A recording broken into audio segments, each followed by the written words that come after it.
Hello everyone, and I will give a quick introduction for those of you who are new. Well, actually, everyone is new because I've just started this thing, the video and all.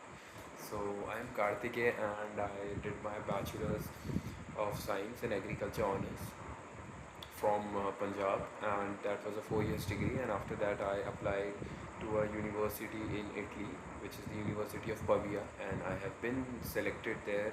I got admitted, and then the enrollment process was everything was done, and now I will be flying to Italy on the 25th of September. So today I will speak about the visa process, particularly about the visa and how I prepared for it and how did I arrange all the documents that are required for the visa. So starting off with the first and the foremost is your passport that is required not only for the visa but other things as well at the time of admission in the college or for your IELTS exam. So that is the first document which you have to make. I would say probably make it 6 to 7 months before you are applying to Italy or for any other country. And after that, for the uh, visa, you need your application form. So actually, application form is the first thing, but you can download it from the VFS website. Easily, you can download it, and you have to fill it. And there's nothing difficult about filling the form that you have to hire, or I mean not hire, but see, when you go to VFS, there are facilities available who will fill the form for you and all, but I won't recommend you to do that because they charge a lot. So it's better to fill it on your own, and there are many videos on the YouTube on which you can see how to fill a form, or maybe I can later on show how I filled my form. So after the visa form and the passport, there is the photographs, the passport size photographs, and there is this particular dimension of the photograph that is mentioned on the website. So do get your photos according to that dimension.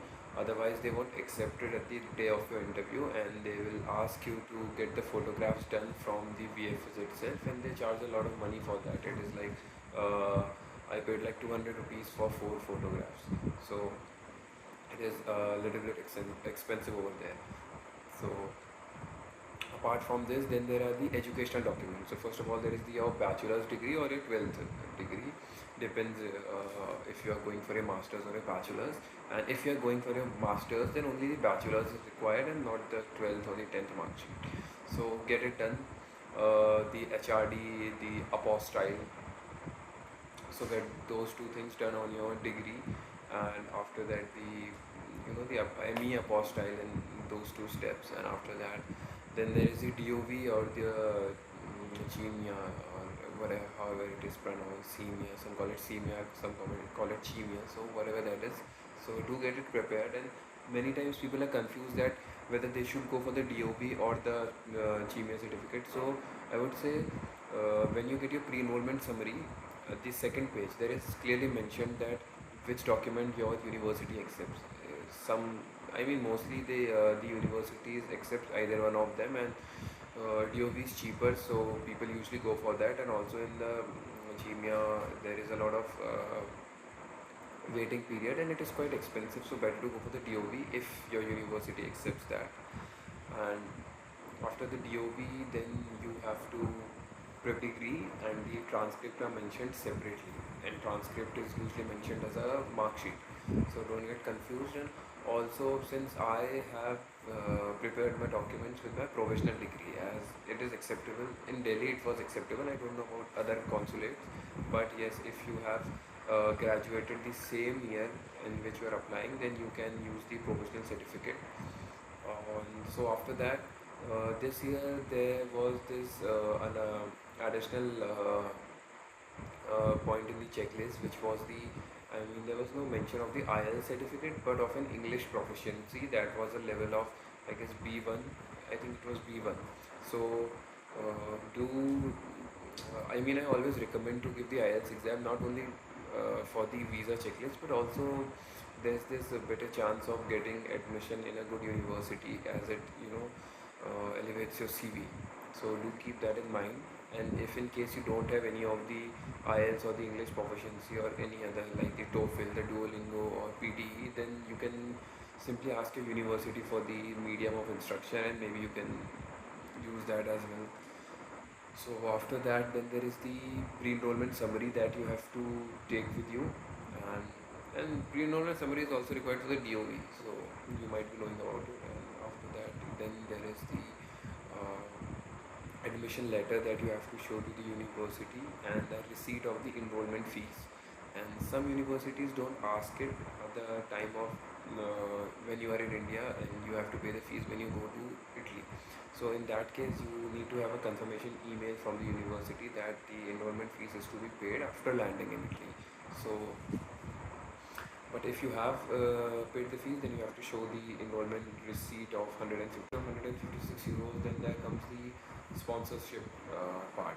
And for the sponsorship thing, you have to see. I'll tell you, but provided. I provided my father's first of all the identity card, which was the Aadhaar, then the sponsorship letter, and in the sponsorship letter, you have to.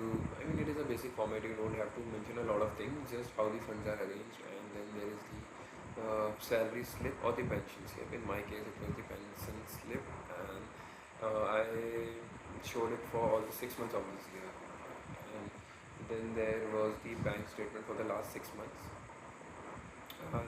That was it. And yeah, and yes, if you are transferring some kind of FD to your bank account, so then you can show a letter signed by the bank manager that you have transferred your FD amount into your bank statement. So just to make things clear to the visa officer, so that can really help. And then the main important thing, the cover letter. So cover letter is really important because I mean the main thing which the visa officer evaluates from that letter is your intent to come back. So that should be crystal clear, and you don't have to write a lot of things. Maximum, I think, what recommended is you should write it about 2 pages, not more than that. 2 pages is sufficient, I believe, to cover all the things that are required for a cover letter. Just show the basic, but I mean your previous education just in brief, and if you have any of the work experience, that you can mention about that, the course you are going for, and mention something about its curriculum, as how that course will be beneficial for you, and try to link all these things with your reason to come back, and that might help. Keep your cover letter, and you don't have to use really high sounding words or enhanced vocabulary. You just have to use the basic, there shouldn't be any grammatical mistakes, and everything should be normal. I mean, you can use normal words. No one is testing your English vocabulary in that cover letter.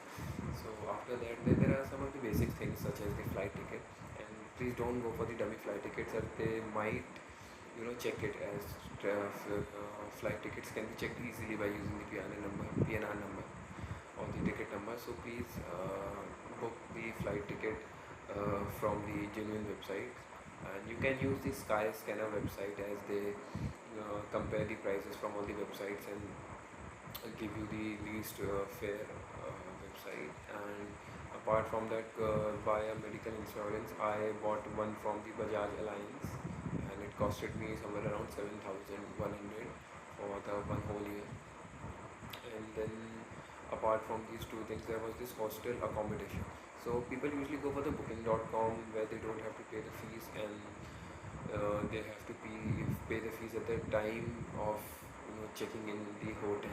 So although now they have restricted this thing, and it is available only in some of the hotels, though I booked my accommodation from Airbnb, and I paid around 50,000 for it for a period of 28 nights. So I bought it, and I attached all the payment receipts, because it's always better if, I mean, see, it's up to you if you don't want to pay it before, because people think it's like a waste of money, as they might get the hostel accommodation after going to Italy, or they may directly go to rent a room.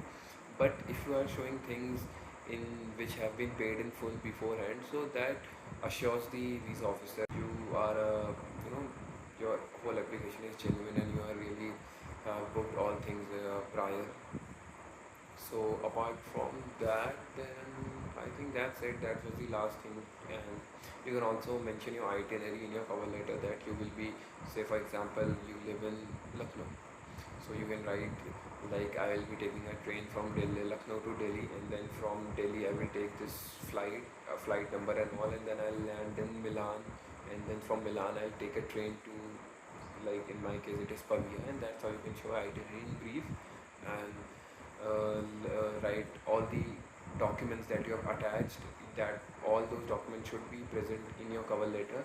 And if there are any special or additional documents, like in my case it was the scholarship document, so you should mention them also in the list of attached documents. And if you are providing the one and same certificate, then you should also mention that in this list. So I believe that's it for the my visa experience and how I prepared my documents. Maybe, I mean, I hope you have liked this video, and if there were some doubts that might have been cleared, and if not, you can write in the comment section, because I know this is the time when everyone, I mean, most of the students are either giving their visa or their visa date is about to come. So do check this video once before going to visa interview, as this might be beneficial for you. So thank you, and hopefully I'll upload a new video very soon. Thank you.